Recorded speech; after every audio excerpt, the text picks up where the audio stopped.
会有餐盒以及纪念品1份，所以一定要报名，报名的才有这个礼物以及餐盒。那我们报名的截止日期是10月27号。好，再来小慧的报告，下个主日10月19号下午1点要举行2026年度的事工研讨会，要请新就任的长职与全职同工来参加。那如果你真的没有办法出席的，请向陈牧师来请假。在敬拜部报告，10月18号晚上7点半，在49号的礼拜堂有小教堂合奏团的音乐会，这个是免费来参加。那7点10分就开放入场，请大家来参加。当天的青年礼拜就是暂停1次。侍奉部的报告，松大讲座10月15号礼拜3的早上10点半有一场松大讲座，那主题是被诈骗了钱还能拿回来吗？这个我也想知道哈。讲师是陈义全律师，欢迎来参加。在松大的校务会议10月15号礼拜3中午的12点半，在402教室来召开。在志工队要新招募志工，那这次所要招募的志工的那个事项呢，有爱家志工要60名，派报的宣传志工要15名，幸福巴士任务志工有30名。那如果你想要参加志工的，请洽加深志工队长，或者是协会的总干事张木轩，那或者是等一下待会礼拜结束之后就可以去外面来登记。那如果你没有志工证，可不可以登记？可以。那如果你觉得你时间不行，可不可以登记？可以，因为我们这个是只要有需要呢，就会来问你可不可以出来参加。如果你时间不行的话，也没关系，不要有压力哈。所以欢迎大家来登记。再来桌球的专题讲座，时间是10月21号礼拜2的晚上7点半，在这里哦，33号新堂。讲题是桌球的基本概论与颗粒的运用，讲师是蔡新妍教授，他是龟山长老教会的长老。好，欢迎大家来听这个讲座。如果你对桌球很有兴趣的话，在装备部报告，10月18是造就的课程，9点半 A2 的课程是在忍耐成长，在前进前进成长。好，下午2点是 A1 的课程，认识圣灵以及认识圣经，请有报名上课的兄姐要留意上课的时间，一定要按时来出席。再来重阳敬老的感恩礼拜，这个是竹中的松年事工部的感恩礼拜。如果你已经报名的，在10月16号礼拜4早上7点50分要来教会报到，8点要准时的发车。敬拜部好，我们再来要为10月的寿星生日。有没有在场10月的寿星，请上台来领受祝福。好，我已经上台了。好，10月寿星，请不用不好意思哦，赶快来台前要领受大家的祝福。10月生日的弟兄姐妹站起来，来到台前，我们一起来唱生日快乐歌。来，请上来。祝你生日快乐，祝你生日快乐。祝你生日快乐，祝你生日快乐 ，Happy birthday to you, Happy birthday to you, Happy birthday to you, Happy birthday to you。今天有4位代表，如果你今天有来或是还没有到现场的，等一下礼拜结束之前，都可以跟我们招待来拿这个生日小礼物。我们一起来为这些跟我们中华民国台湾一起过生日的弟兄姐妹，一起为他们来祝福。我们一起来祷告。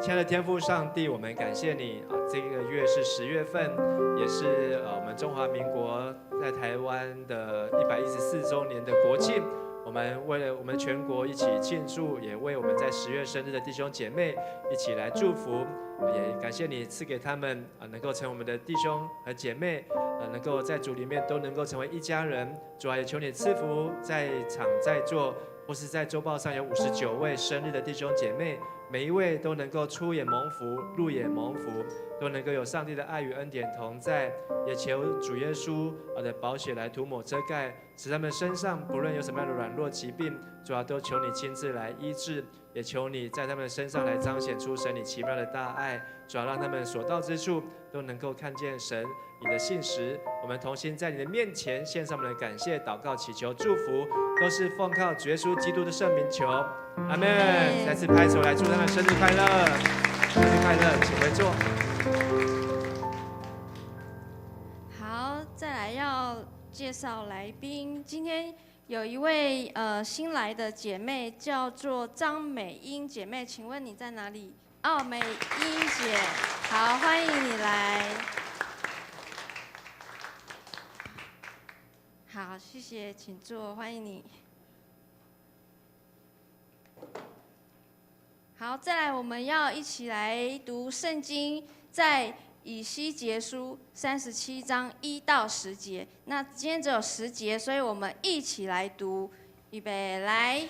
上主的大能临到我，他的灵带我到山谷中，那山谷到处是骸骨。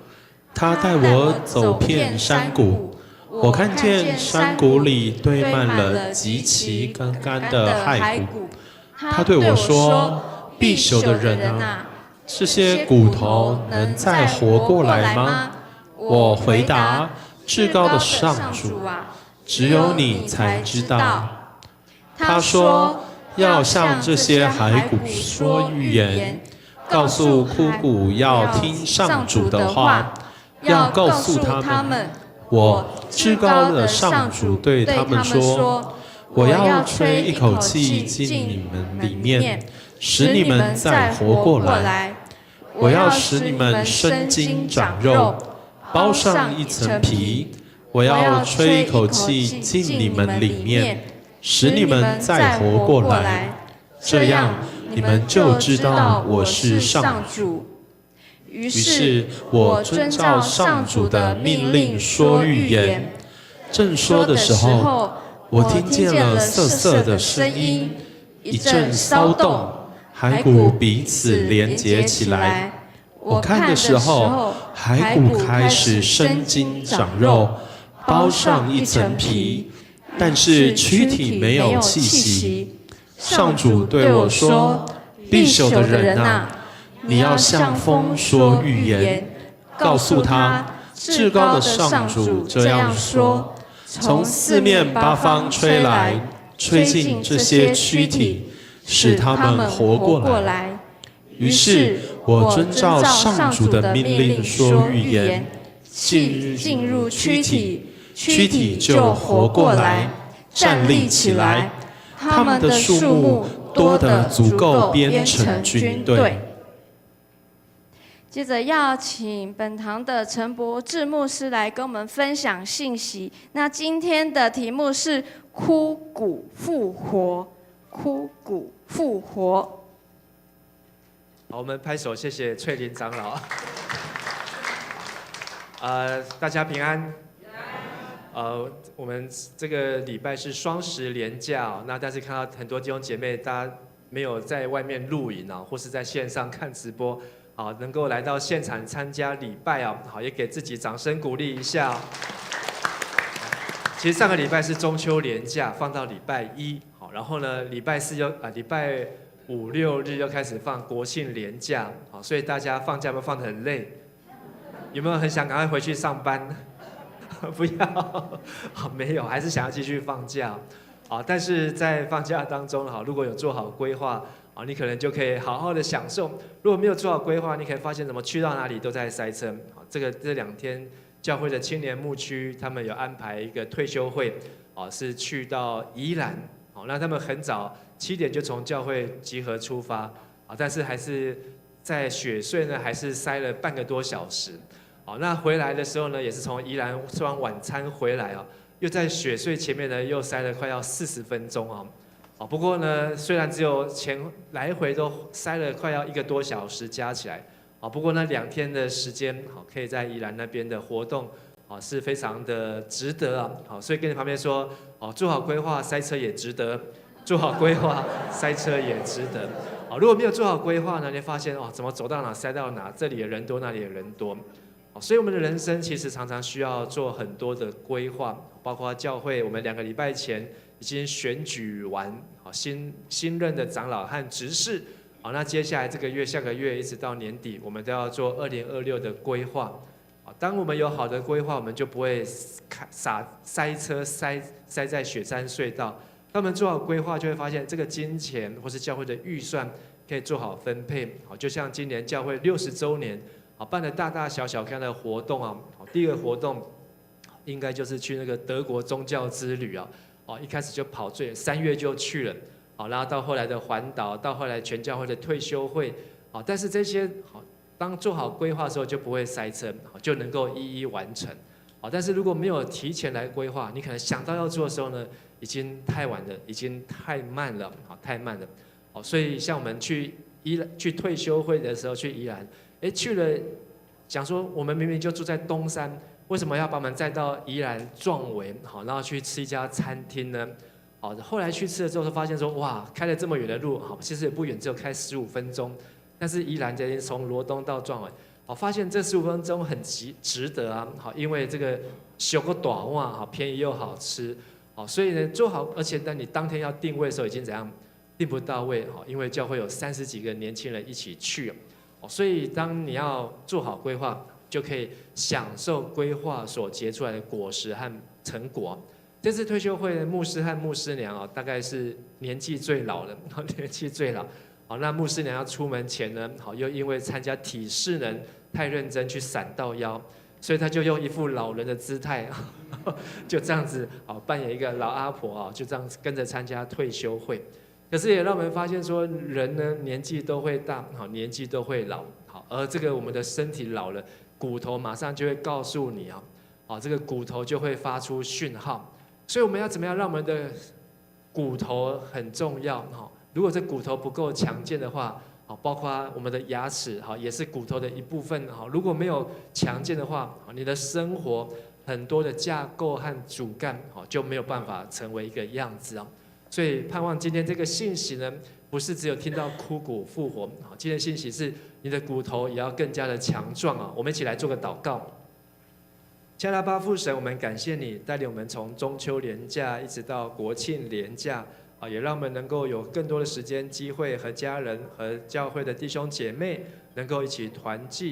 聚，也能够一起团契。我们也求你来赐福啊，特别是在我们的每一天的生活当中，我们需要有你成我们的帮助，也需要有你的话语能够来引导我们啊。愿主你带领赏赐啊，在我们每一位弟兄姐妹的身上，我们这样子祷告祈求，奉靠主耶稣基督的名求，阿门。好，那在这个礼拜当中呢，发生了几件事情啊。好，首先我们看见我们的光复又光复了。好，我们这个光复呢，在2个多礼拜前。因为这个台风造成了这个堰塞湖的溃堤，以至于呢那时候溃堤的时候，那我们刚好教会60周年的环岛旅行，从高雄要去到台东，那一天呢就在台东的路上就听到说花莲的马太安桥断了，然后呢又说哇这个而且那天就听到讯息说这一段可能要3个月到6个月啊。好，那这光复呢？好，甚至是看到这个电视在报道，很多人都认为说，哇，接下光复呢，好，他们可能要至少3个月才能够恢复正常的生活。结果没有想到，在这个礼拜当中，就因为2次的连续假日，很多人就放假呢没有去玩，没有去露营，好，放假呢是去当什么超人？产子超人哦。所以呢，在这个礼拜居然宣布说，花莲光复恢复正常上班上课。你听到这个消息的时候，有没有觉得很感动？有，我听到的时候我超级感动的，怎么可能？明明说要3个月才能够恢复的，半个月、2个礼拜就恢复正常上班上课，而且呢，发现这次不是动用说县政府或是动用国家的资源和人力，很多都是民间人民的自动自发。所以让光复这个地区，本来一片的都是这个土石流，都是泥沙，这个有的土石都淹到1层楼，快要到2楼去了。他们已经觉得他们自己就是像枯骨一样，觉得自己就是已经希望渺茫，已经不知道该怎么样再去面对明天。就没有想到2个礼拜后，就宣布光复的主要的道路还有主要的学校都恢复上班和上课。所以真的看见上帝的恩典，还有看见上帝的信实，这是一个发生在我们花莲的枯骨复活。另外一个呢，是发生在以色列跟巴勒斯坦地区也是在这个礼拜的消息，我们在祷告会当中有提出来祷告就是在以哈战争以是哪个国家？以哈呢？哈马斯，哈马斯虽然不是个国家但是它是在这巴勒斯坦这个伊斯兰穆斯林的一个激进的组织但是呢，在2023年的10月7号晚上，哈马斯呢向以色列来射出飞弹总共射出多少飞弹？5000对，那时候听到有5000但是后来调查至少有3000至少有3000到5000的飞弹在一夜之间从哈马斯所以他们预备了很久就是就是要让以色列这个成为弹丸之地要让它毁灭。结果没有想到3000也好5000也好的飞弹，居然以色列通通怎样挡住了只有少数的飞弹有炸到以色列，所以那时候才发现说以色列他们有一套防空系统叫做什么？铁穹叫铁穹是这么样的有效所以当别人在准备武器的时候，以色列在准备他们的防卫所以他们能够挡住几千的飞弹同时的攻击。但是以色列随后就马上展开报复因为以色列一直活在旧约当中就是以牙还牙，然后呢以眼要还眼因为他们还没有读到新约，所以他们呢就是要积极的报复要把哈马斯要揪出来，而且要完全的要征服他们，摧毁他们。所以这2年来呢也造成在巴勒斯坦地区非常多无辜的百姓民众天天在这战火当中甚至连伊朗通通都一起跳进来在这个战火当中。但是呢就在这个礼拜传出来说这个以哈他们有露出和平的曙光原来就是美国总统川普他是为了和平还是为了诺贝尔和平奖？你怎么知道？但是我相信他是有上帝给他的感动这个事情呢通常是吃力不讨好，就像他要调解这个乌俄战争一样。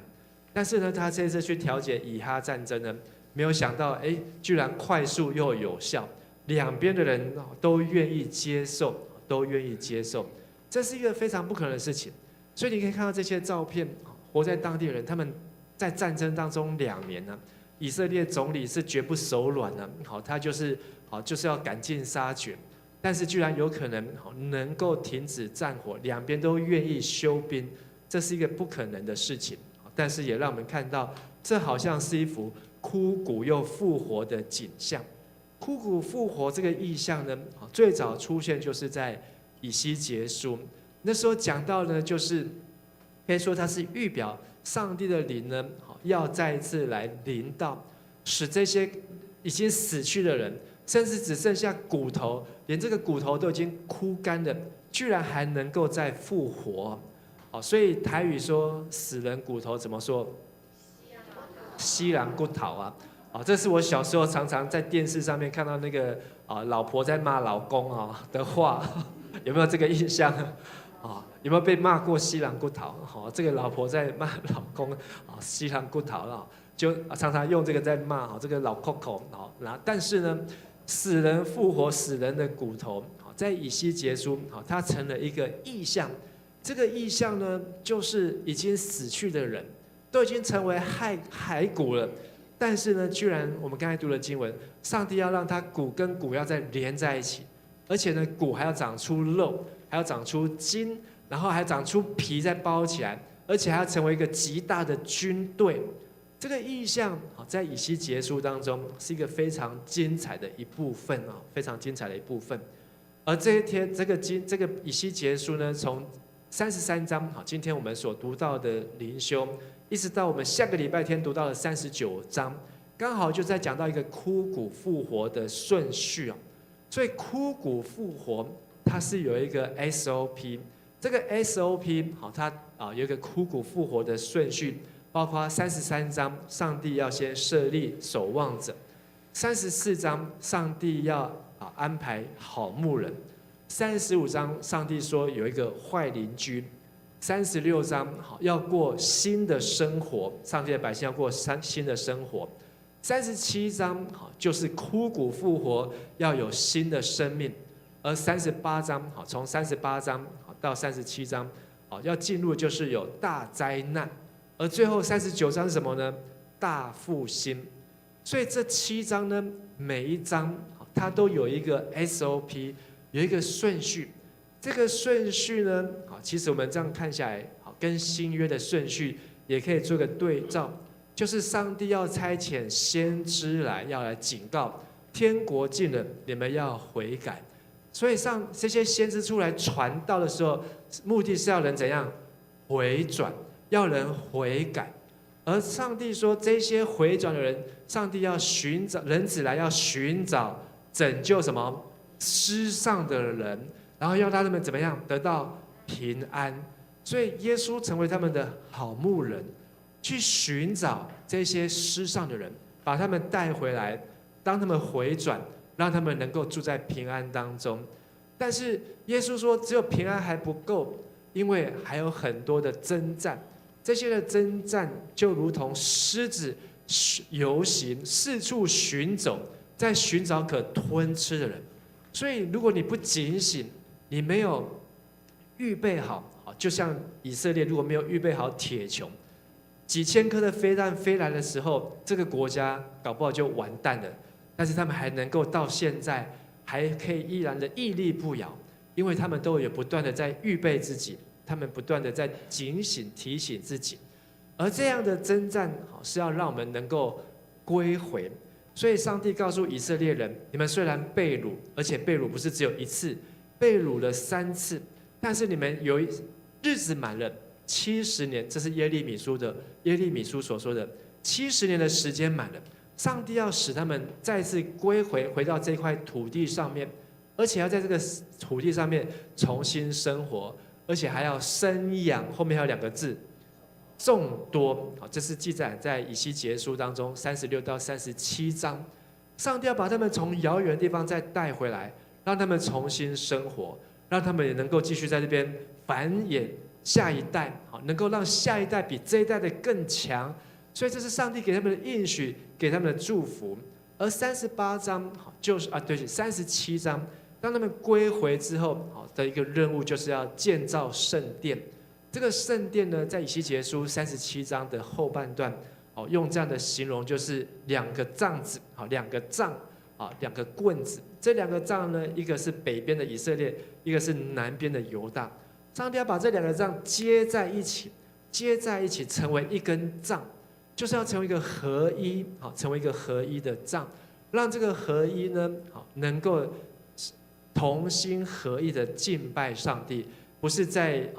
到了耶稣的时代，还有在耶路撒冷敬拜的，还有在基利新山上敬拜的，但是他们还没有达到真正的合一，因为还有撒玛利亚人问题，还有犹太人的问题。但是上帝说，这个新生命是要合一的敬拜，是要心灵诚实的敬拜。而当同心合一的敬拜呢，上帝也告诉他们，后面还有大灾难。在这大灾难当中呢，也就是耶稣所说的，要警醒，要谨慎，因为在末后的日子当中，必定有灾难，包括战争，包括饥荒，包括瘟疫，包括民攻打民，国攻打国，许多人要爱心会渐渐冷淡，但是我有什么到底？忍耐到底，必定得救。所以在这大灾难当中，上帝要考验信徒们他的儿女们的信心是否能够忍耐到底，才能够通过这最后的审判。而通过最后审判，就是进入大复兴，就是那个新天新地，也就是以西结书40章到最后48章所看到天上耶路撒冷的异象。那代表着是奖赏，那代表的是荣耀。所以以西结书读的从今天开始33章一路读，如果你能够继续认真的读下去，你会发现这以西结书真的是太神奇的一卷书，因为里面在讲历史，里面在讲预言，里面在讲怎么样去向不能够听到的人来传道。但是呢，你会发现每一章上帝的安排是非常的巧妙。在我们今天的世代当中，以西结书还是一卷必须要读的书。跟你旁边说，以西结书是一卷必须要读的书。以西结书是一卷必须要读的书。虽然在读的过程当中很长，你也可以集中精神、集中火力。像牧师就是有一次用1个下午就把以西结书全部把它读完。你把它全部读完，可能你会觉得很多东西没有办法读进去，读到很了解，但是没有关系，就是先看过去，大概知道这一卷书整卷书在讲什么，然后再回来再慢慢的消化，再慢慢的吸收，然后再从当中去听到底上帝他要对以西结书要对我们所说的信息是什么呢？其实这个信息不是只有给2500多年前的以西结，他要告诉以色列人，你们被掳了要归回。第二件事情，告诉以色列人，你们的国家失去了，可是你们的国家还要再恢复，要复国。所以这2个事情，以西结书的2大预言都已经成就了，就是他们被掳70年之后，果然归回到这个土地上。很多人都认为不可能啊，这个国家已经被打垮了，这个国家已经被消灭了，他们的王都已经被带到2000多英里的这个巴比伦去了，回不去了，他们回不来了。没有想到70年，只有70年，巴比伦帝国就倒台了，就垮了。这个可以说是世界上有历史以来最强盛的国家，是那个但以理看见异象那个金的头，只有70年就结束了这个巴比伦帝国，而取而代之的是波斯帝国，就下令让以色列人都回来，所以他们就回来归回，就开始重新建造圣殿。后来一直到后来，以色列1947年，也就是台湾228，民国36年，以色列复国。所以以西结的这个预言呢，枯骨复活，被认为又再次的发生。一个是他们被掳了70年，居然能够回到他们的土地，祖先的土地亚伯拉罕土地上重新生活。第二个预言，这个国家被灭亡了2543年，居然还能够从这个地球上又站起来，而且还能够加入联合国，而且还成为这个世界上G20强的国家当中，小小的以色列，它也是一个人家认为的枯骨复活。但是呢，在圣经当中的枯骨复活，不是只有讲以色列，也是在讲今天的教会也要枯骨复活。好，请跟你旁边说，今天的教会也要经历枯骨复活。今天的教会也要经历枯骨复活。我们刚才读到第10节，我们继续来往下读，我们读11节到13节起。上主对我说：“必朽的人啊，以色列正像这些尸体，他们认为自己非常枯干，没有希望，没有前途。所以你要向我的子民以色列说预言，告诉他们。”我至高的上主这样说：我要打开你们的坟墓，把你们带出来，领你们回到以色列本土。我打开你们的坟墓，领你们出来以后，你们就知道我是上主。在当时的以色列人，南国犹大被带到巴比伦，甚至在第1代还没有死的时候，就有人就又回来了，包括所罗巴伯。所以所罗巴伯他去被掳到巴比伦，几十年后，50几岁之后他回来了。所以在这段时间当中，他们经历到上帝给他们枯骨复活的应许。枯骨是一个枯干的骨头，像我刚才开始牧师所说的，人到一个年纪大，骨头要不要保养？要保养啊！所以像有的人下楼梯就怎样，就会很谨慎。刚才牧师去地下室送爱餐来，帮忙提便当下去的时候，看到一个童工是倒退的下来，他是倒退下来。说你怎么倒退下来？他说他要小心下楼梯，所以是倒退一阶一阶走下来。我们骨头如果受伤了，这个骨头要痊愈怎样？要花很长的时间。而骨头的保养最重要就是要什么元素？钙，还有呢，维他命 D， 还有呢，晒太阳。所以你不喜欢晒太阳怎样？骨质容易疏松，容易流失啊。所以多晒太阳，像这几天连假晒太阳是有好处的。而上帝呢，用这个枯骨复活呢，来形容说必朽的人，我们每一个人身体都会朽烂，但是我们的身体呢，因为上帝的话的光照呢，能够像枯骨一样再活过来。我们今年迦南教会要庆祝60周年，在2个多礼拜就要庆祝60周年。但是你有没有想过，在我们60周年的最后，有一个安排，就是呢，我们要安排一段传承，就是让我们的这个现在还在的这个50岁以上的长老，然后要交棒给50岁以下的长职同工，因为这些长职以后他们就要起来承接所以这些人50岁以上的可能年纪越来越大，像我也是50岁以上，但要交棒给谁呢？50岁以下幸好还没有40岁但要交棒给这些年轻人。在我们迦南教会70周年，10年后，就是这些30-40岁的年轻人，他们就变成50-60岁，可能就是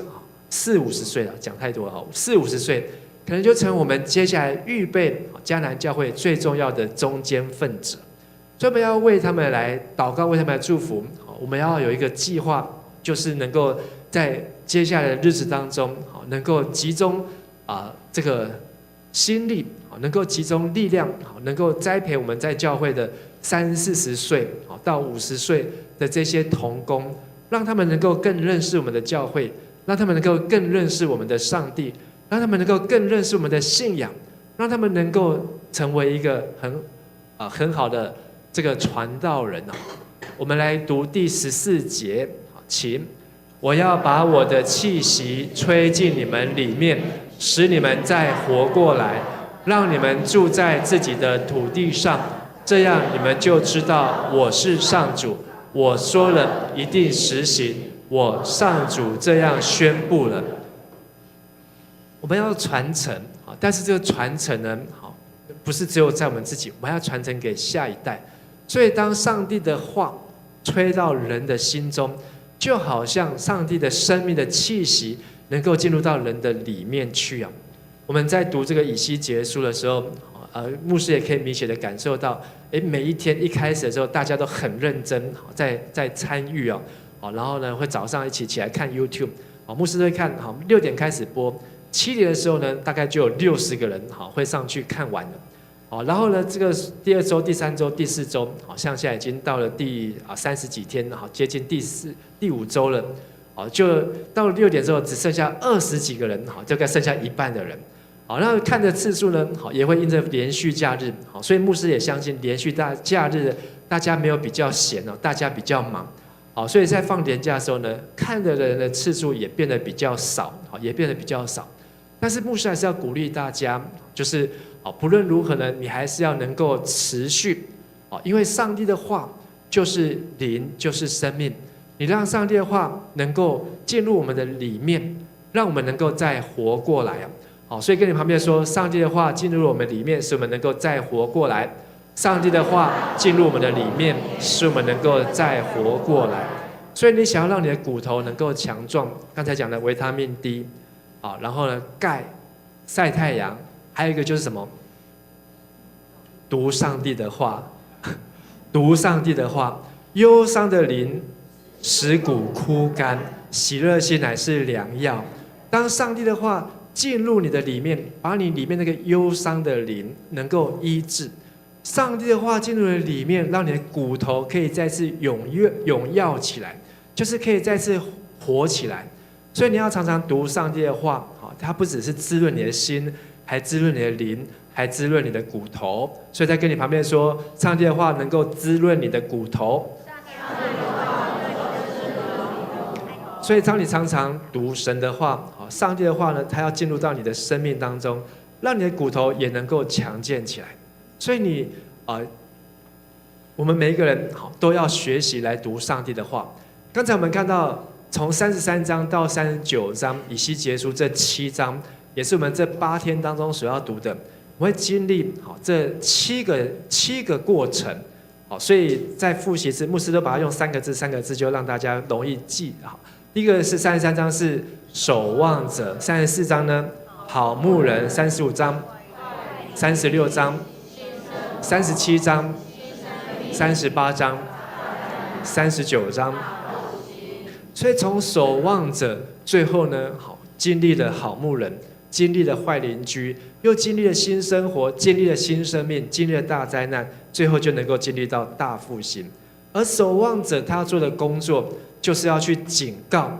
告人，要警告人能够回转，这很像我们在教会当中的传道的工作，也就是我们教会当中的外展部门。你要去把上帝的话能够分享出去。你去外展，不是只有去做工，是要把上帝的话传出去。跟你旁边说，外展就是把上帝的话传出去。外展就是把上帝的话传出去，所以简称什么道？传道。所以你可不可以当传道？只要把上帝的话怎么样传出去？传道不一定要像秀慧传道，要去报考台湾神学院，然后还要再去实习，然后再去见习才能够当传道。传道就是你要把上帝的话能够传出去。传出去代表什么呢？让人能够回转向神，让人的心能够想要回来看看神。而好牧人就是上帝所派的好牧人，他要去寻找失丧的羊，要给他们平安。这像我们在教会当中要为我们的羊群怎么样祷告。所以我们的教会过去说，我们教会对外是一个宣教的教会，就是传道的教会，而对内呢，祷告的教会，用祷告来牧养。在我们今年有333的祷告会，那本来今年底呢，就是要邀请夏中间牧师来跟我们来分享。那当我联络他的时候呢，邀请他的时候呢，他回复说，他已经年纪大了，他老骨头了，而且他晚上很少出门，但是呢，他倒是写了一篇文章来鼓励我，也鼓励我们的教会，说我们的教会呢，不是只有看重祷告会，而是要成为一个祷告的教会，就是弟兄姐妹一起祷告的教会。所以他也让我在思考说，我们的教会要怎么样大家一起来祷告。所以我们在最近的几次的公祷当中，祷告会当中，都一直在提这个事情，就是我们希望能够透过牧区，每一个牧区都能够轮流来参与祷告会，一起来祷告。所以上个礼拜我们是从青年牧区开始，青年牧区有祷告会那参加的现场人数跟过去一样，都是30几个人，就是很没什么特别的。但是呢，让我很意外的是，在我们的线上参加祷告会人数，大家可以看一下我们周报的第6页，线上参加有多少人呢？过去我们线上参加的人数大概也都是20-30人，20-30人。但是上个礼拜3线上参加人数多少人？179人。你觉得有没有可能？我觉得哪来这么多人？哪里来的这么多人？但是呢，我们这个线上人数呢，是从我们的教会的后台，是我们的后台，然后看到的这个人数所以每一周我们看到都是20-30。但是呢，在这个礼拜我们是用24小时，但这礼拜我们看到，哇，居然有这么多人在线上来参加祷告会，我相信这也是上帝所要做奇妙的事情，就是让我们能够跟着我们的羊群，能够借着祷告，所以好牧者为羊来舍命，好牧者也会为羊群来祷告，让羊群能够在祷告当中经历平安哦。好，所以跟你旁边说，要为羊群来祷告。好，为羊群祷告就有平安，为羊群祷告，所以我们要希望我们的羊群弟兄姐妹都能够平安，我们就是要常常为他们来祷告，邀请他们来祷告，好，利用我们有祷告会的时间，邀请他们好能够一起来祷告。第三，我们看见以西结书讲到了坏邻居是35章用以东做代表，而这个以东呢，就是不断的是他们的兄弟，可是呢，却不断的找他们的麻烦，而他这些仇敌呢，不仅来跟他们征战，甚至让他们被掳。也在形容说，人呢活在罪恶的当中，没有办法得到自由，没有办法得到释放。但是上帝要装备我们，让我们能够得到，能够胜过征战。所以我们必须要成为门徒，好，要接受装备，好，接受装备。刚才讲到的，旧约的这些信徒，他们是以牙还牙，以眼还眼。可是耶稣基督的门徒是怎样？登山宝训第5章，马太福音5、6、7章，好，这3章说，好，要爱仇敌，为逼迫你们的祷告。有人打你的右脸，你就要怎样？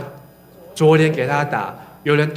要你脱你的外衣，就把里衣的衣服也给他。有人强迫你走1里路，你就要怎样？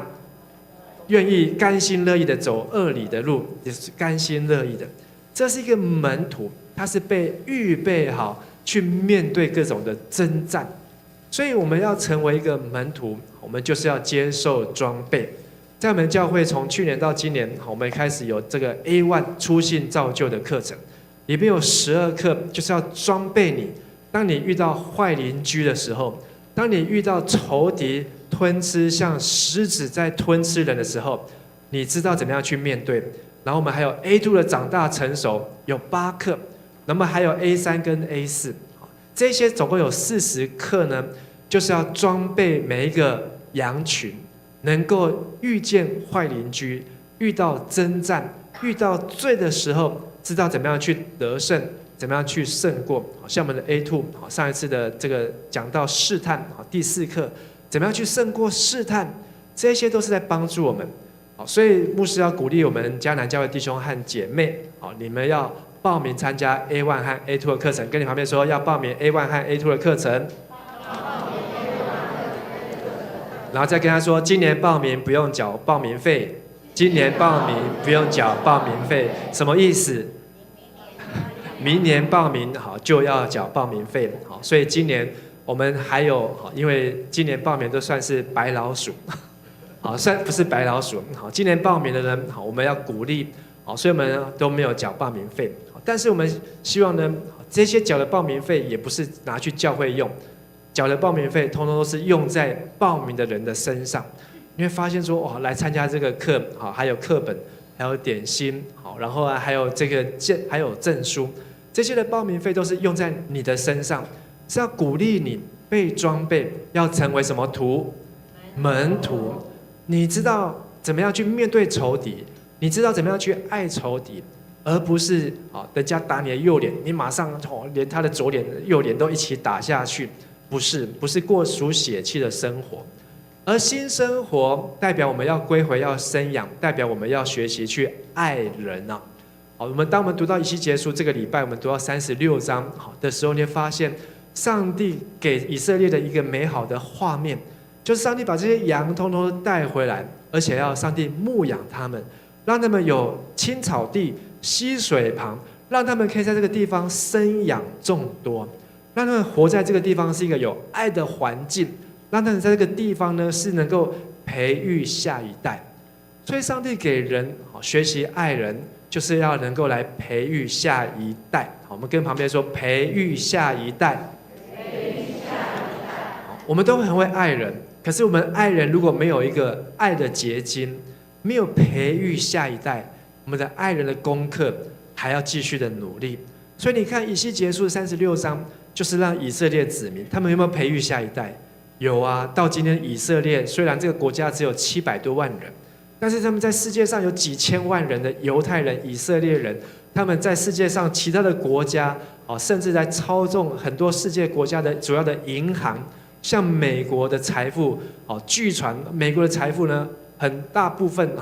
1/4以上都在犹太人血统的手上，有犹太人的血统的手上，真的是讲出来可能会吓死人。但是培育下一代是从爱人来开始，所以我们在教会当中，我们有侍奉部门，包括我们刚才讲到了志工的招募，就是让我们去操练我们怎么样去运用我们的时间，能够去爱，能够去给予。马太福音不是使徒行传说，施比受更为有福。你怎么样愿意成为一个给予的人，帮助别人，这就是一个新生活。而新生命就是你在圣殿当中的敬拜，要怎么样能够爱神，能够怎么样合一，跟弟兄姐妹合为一群。过去我在当传道师的时候，就听到南部有一间教会，这个教会呢，他们的土地很大，人不多，但是呢，他们教会呢常常吵架。有一次吵架吵得很凶，教会就怎样分裂了，分裂之后呢，他们就直接在教会的2个地方做礼拜，同一个时间，不同的地点，一个在礼拜堂做礼拜，一个在教育馆做礼拜，然后选同一个时间。所以譬如说早上10点做礼拜，两边人通通在教会里面，然后说什么来玩家礼拜，一边要把他拉过去礼拜堂，他说不，你来玩家礼拜，好，我来教育馆这边做礼拜，同时进行。因为如果你是住在这个教会对面的邻居，会觉得这个教会人怎么样疯了，在门口就在抢人。你想不想去这个地方做礼拜？你也不想被扯成一半，但没有人想要在这个地方争吵的地方，因为那个爱不够完全，那个爱的功课学习的不够。所以为什么有时候弟兄姐妹发怒，弟兄姐妹吵架，我们要怎么样学习爱的功课、修复的功课，能够让人能够合一？因为我们如果没有合一，我们没有办法专心的来敬拜神。如果这边是一个竹联帮，这边是个天道盟，然后牧师在那边讲道，如果竹联帮跟天道盟，等一下做完礼拜之后怎样？出去之后，给西通通都瞧出来的时候，大家都带着仇恨在这边做礼拜，没有人可以专心做礼拜。可是竹联帮的来这边做礼拜，他们都是认真的读圣经，认真的祷告说阿们，然后这边天道门的就认真的哈利路亚，认真的拍手赞美神。大家都忘记等下礼拜之后要出去打打杀杀，大家只知道我们要在这边专心的敬拜神、爱神。这是一个新的生命，是一个合为一的生命。而大灾难代表着我们要忍耐，代表着末后的审判，代表着耶稣所说的我们要成为一个忠心的仆人。我们一起说忠心的仆人。一个忠心的仆人可以在哪里看得出来？在小事上忠心，在大事上就会忠心。什么是小事呢？就是在金钱上面，在金钱上面忠心，上帝就知道你是不是一个忠心的仆人。所以大灾难就是你能够通过在金钱上面的考验。大灾难，末后的大灾难不一定是真的发动什么战争，但有可能是货币战争，有可能是经济萧条，有可能是这个银行体系、是金融体系的这个发生的问题，有没有可能？有可能当这个金融体系宕机啦，你的这个悠游付啊、什么支付宝啊，然后的这些电子支付不能用的时候，你可能要回到以物易物的时候。但是大灾难是告诉我们说，忠心的仆人他能够通过，他能够预备好。所以在我们教会当中的财务也很重要。教会当中的财务就是要知道说，我们要怎么样能够，教会的钱都是怎么来的？赚来的吗？牧师如果在这边非常卖力的讲道，那教会奉献会比较多。会啊。如果牧师不卖力的讲道，奉献是不是就会变少？所以牧师的讲道也很重要啊。如果牧师认真讲道，就可以帮教会赚奉献，是不是这样？还对哦，还点头。那这样这个教会的奉献通通是看牧师一个人就好了。好，问题不是这样。这个教会的奉献是每个弟兄姐妹的奉献，是每个弟兄姐妹对上帝的回应。你知道上帝给你的祝福，所以你用上帝祝福给你的祝福，好，你把它化成11的奉献、约定的奉献、感恩的奉献，然后呢带到上帝的面前。不一定是跟牧师有关，但是牧师有责任要成为守望者，要提醒大家，好，不要忘记感恩，对上帝感恩的新奉献。而这些的财物，其实都是帮助我们建立一个忠心忍耐，能够通过末后审判一个很重要的一个操练的功课。好，虽然在 A1 课程当中有讲到 A1， 有讲到奉献，好，可能在这个 A2 课程当中，好，有讲到你要有奉献的态度，但是真正的操练还是在我们每一个人的生活当中。而最后的大复兴是讲到上帝的将来的奖赏。说你是一个忠心良善的管家，好管家。上帝给你的5000，你又赚了5000；上帝给你的2000，你又赚了1000。你没有把那个唯一的1000拿去埋起来，藏在地里面，所以好像是一个总务一样。所以你看完这7个，好像我们教会的5大部门，我们有外展部门，哪5个部门？外展，还有呢牧养，还有呢装备、侍奉跟敬拜，然后另外教会还有2个很重要的行政是财务跟总务哦。这7件事情呢，也是在教会当中我们所要去经历的。虽然我们教会现在不是枯干的骨头，但是呢，我们也教会的大家的年龄都一直在成长。但是我们让这个教会要注入新的力量，就是我们要让下一代能够起来。注入新的力量，就是要让我们的年轻人、让我们的儿童、让我们的青少年，他们能够来跟上，不是只有我们自己这一代在这边忙碌就好了，而是我们的下一代，他们也能够来起来，能够被建造。所以这是一个很重要的信息，就是我们的教会要不断的有上帝的话、上帝的灵能够来临到。在我们2个礼拜前选出来的这些长职，那我们也是透过分工，所以在当天的选举完之后，马上下午就开了小会，当天就分配了各部的部长，还有财务的长老、总务的长老，甚至呢，我们在今年呢都已经把2026跟2027都一起来规划，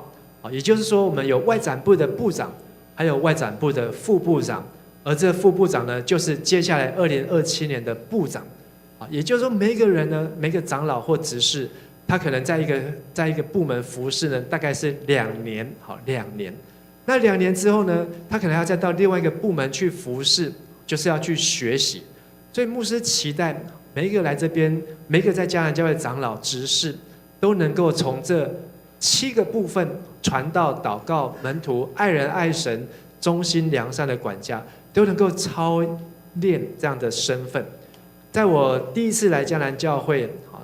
那时候还是传道，然后呢来参加迦南教会的长执会，第一次参加迦南教会的长执会结束之后，那天参加长执会，我印象很深，因为那时候是传道在嘉义中会，但是我在嘉义中会有60几间的教会，也没有看过说这么有哪一个教会开会可以这么样子的有组织，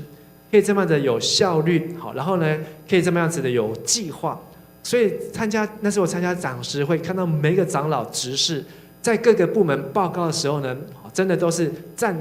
就是很认真、很严谨的态度，然后都用 PPT 来呈现他们这个季当中这2个月当中有什么样的事工，然后呢有多少的人参加然后呢这个金额预算怎么样所以那一次的祷告会不是祷告会，长执会让我印象很深。那我印象还记得，就是那一次长执会呢，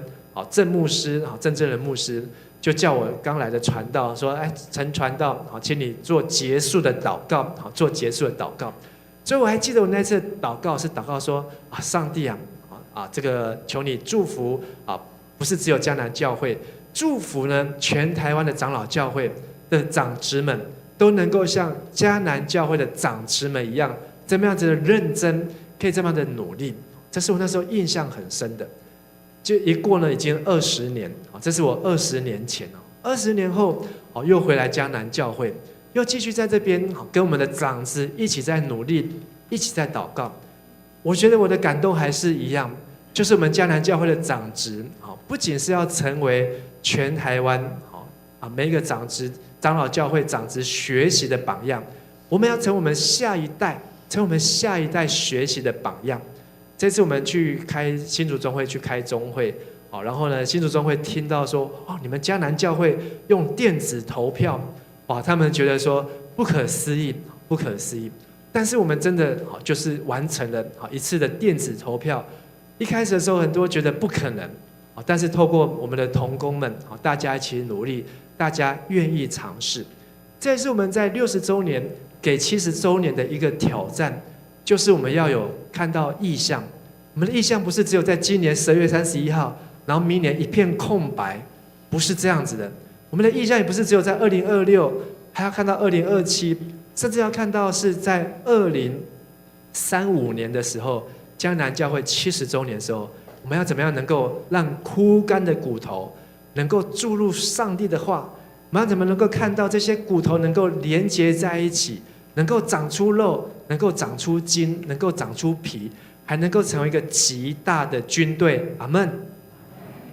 而这一切的开始，从守望者来开始，没有守望者就没有大复兴。我们期待在70周年的时候看到迦南教会大复兴，有更多的人，有更多的年轻人，我们有甚至上帝给我们有更多的空间、土地能够来使用，我们都很期待。但是不要忘记，一切都从守望者开始。所以，亲爱的弟兄姐妹，你是否愿意成为一位守望者，为着教会的复兴来守望呢？你是否愿意把上帝的话能够传出去呢？守望者就是要警告，守望者就是要提醒，就是要让人的心能够来回转。而大复兴之前，还有大灾难。你预备好面对大灾难吗？弟兄姐妹们，有一次讲到牧师还背着背包，急难逃生包。这个背包虽然只是一个记号，但是都是在告诉圣经在告诉我们，我们要警醒，我们不要安于现状，不要想说台积电1450，然后明天1550，想说台积电可以到2500，当然到2500是更好。但是总是有一天，这个股市会停止交易的时候，这个世界总是会有一次会有上帝的时间和计划。大复兴之前的大灾难，耶稣说，在世上虽然有苦难，但是你们不要害怕，我已经胜过了这一切。耶稣他已经胜过了，他要给我们各样的恩赐，让我们能够去胜过这世界的灾难。而这个武器呢，就是上帝的话和上帝的灵。你要让上帝的话成为你的营养，成为你的帮助。你要让上帝的灵来感动你，来祷告，自己祷告，跟家人来祷告，跟教会弟兄姐妹和祷告。所以我们有2个祷告，第一个就是我们要祷告求复活的主来洁净我们，让我们能够真心顺从上帝的诫命和典章。那么每一天早上起来，愿意多花时间打开圣经，有时候是打开 YouTube，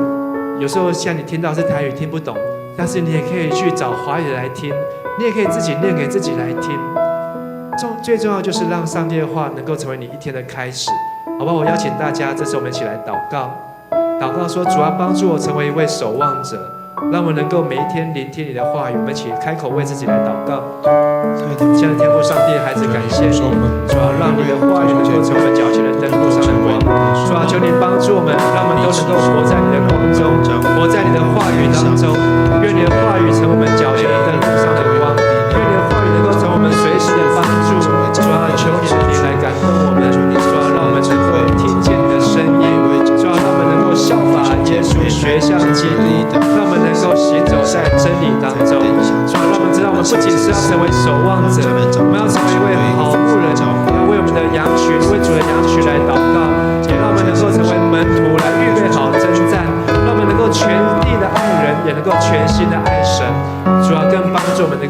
忠心又良善的管家。当耶稣基督再来的时候，我们都能够得着主的称赞，都能够与主一起享受那在天国里面永远的福乐。我们这样祷告祈求，奉靠主耶稣的名求，阿门。最后一个祷告，我要邀请大家为你的家庭来祷告，为你个人来祷告，因为上帝的话要来复兴我们，上帝的话要来更新我们，让我们里面枯干的骨头要再次活过来，要让你的夫妻当中、家庭当中、教会当中要再次活过来，让我们的社会国家。所以要邀请大家从座位上站立起来，为你自己来祷告，说主啊，把你生命的气息赏赐给我，让你的气能够进入我的里面，进入我的家，进入我的教会，进入我的国家，让我能够再次活过来。愿圣灵来帮助你，帮助我。我们一起同声开口来祷告。亲爱的天父上帝，我们要为我们个人祷告，求你复兴的灵，说进入在我们的生命当中，生命的气息能够进入到每位弟兄姐妹的里面，说使我们能够明白真理，活出真理，能够转化我们的生命，转化我们的家庭，能够转化我们的社会和国家。主啊，求你来帮助我们，复兴我们，帮助我们，使我们的枯干的骨头都能够再活过来。我们这样子祷告祈求，奉靠主耶稣基督的名求，阿门。我们一起用这首诗歌来回应，来敬拜我们的神。有敬拜的声音发出，从最高的山到海洋深处，神的儿女要唱一首新歌。我们神要做新事，旧的事都已经过去，在基督里一切都要更新。新的眼界，新的意象，新的故事，新的方向。全地都要渴望呼喊，荣耀的主，我愿你来。天要敞开，很高倾倒下来，神国度的荣耀彰显，全地都要渴望。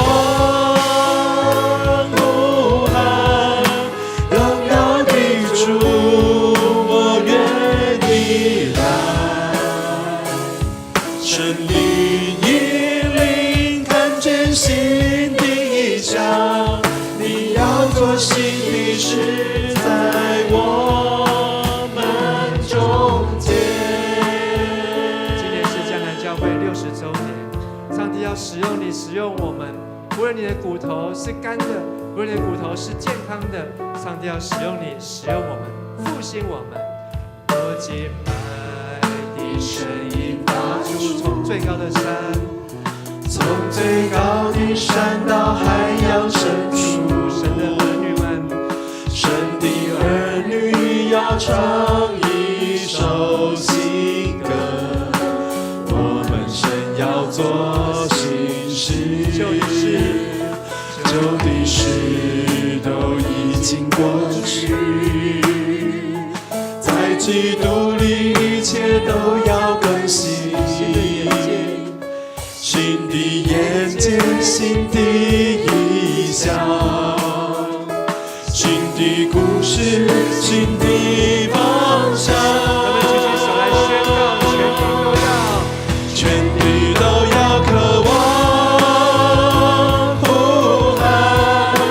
荣耀的主，我愿你来。天要敞开，很高倾倒下来，神国度的荣耀。全地都要渴望。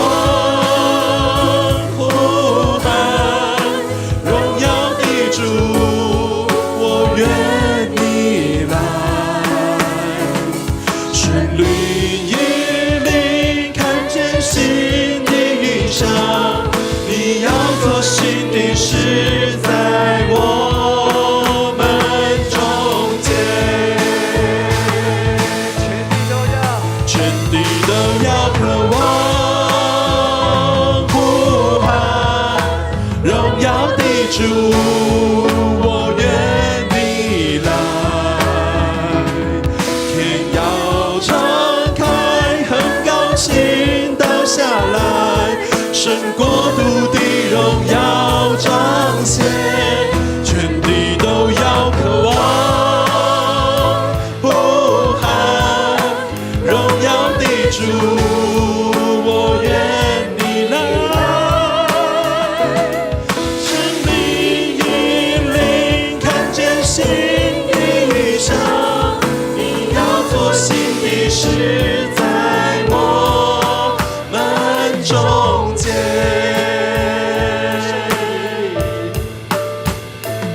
生命引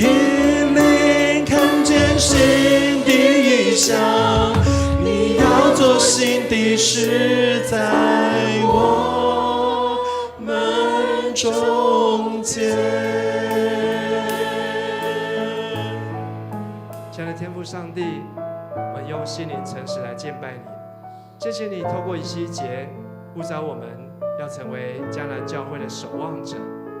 要成为我们家庭当中的守望者，要成为我们桃园市的守望者，也成为我们中华民国在台湾的守望者。主啊，帮助我们，让我们能够学像耶稣成为好牧人。我们虽然有时候会遇见坏邻居，遇见征战，但是你已经预备好，要装备我们成为门徒来胜过征战。主啊，也求你呼召我们都能够来享受新生活，让我们能够生养众多，在这个地上能够把你的道、把你的旨意遍满这地，也让我们能够进入新生命，是合唯一的敬拜，是讨主所喜悦敬拜。主啊，更帮助我们在金钱上面得胜，让我们不要成为金钱的仆人，一个人不能侍奉神又侍奉马门。我们要成为金钱的好管家，要成为忠心的管家，善用神你所给我们的每一份金钱，能够用金钱、用财物来尊荣你，能够来尊荣你的圣名。主啊，更帮助我们成为那得着5000又赚得5000良善的管家。主啊，把你所给迦南教会的60周年，我们要来为接下来的60周年来预备，让接下来迦南教会的60周年，主啊，都能够看见上帝的祝福是30倍、有60倍、有100倍的祝福。愿上帝你帮助垂听与我们同在，愿耶稣基督的恩惠、天父上帝的慈爱、圣灵帮助与感动，常与你们弟兄姐妹同在，特别是与每个枯干的骨头同在，使枯骨复活，从今时直到永永远远。阿们。我们拍掌把荣耀归给耶稣，哈利路亚。阿们。我们再一次邀请圣灵来掌权，在我们的生命当中，全地都要渴望呼喊荣耀的主，我愿你来，天要敞开，恩膏倾倒下来，神国度的荣耀彰显，全地都要渴望呼喊荣耀的主，我愿你来，神灵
所行的事，在